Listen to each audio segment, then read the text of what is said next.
सकेर बसिराख्नु भएको भाइ बहिनीहरूको मनमा अहिले एउटै कुरा होला, यसपछि के पढ्ने, कसरी पढ्ने, कहाँ पढ्ने र कुन कुन स्कलरसिपहरू पाउन सकिन्छ, जुन कुनै फ्याकल्टीको लागि पनि पाउन सक्छौ। 100 वटा MCQ हुन्छ।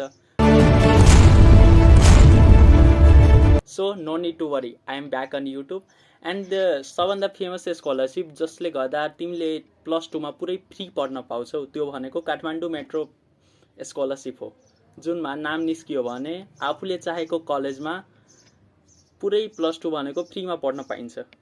त्यस्तै भनेको त्यो स्कलरसिप सम्बन्धी हरेकको मनमा अनि कतिले मसँग सोध्छ पनि, दाइ यसको फर्म कहिले खुल्छ, क्वालिफिकेसन के हुन्छ, कुन कुन डकुमेन्टहरू चाहिन्छ र तयारी कसरी गर्ने, के पढ्ने, कस्तो क्वेसन्स आउँछ र स्कलरसिपमा नाम आयो भने के फ्री पाउन सक्छौ।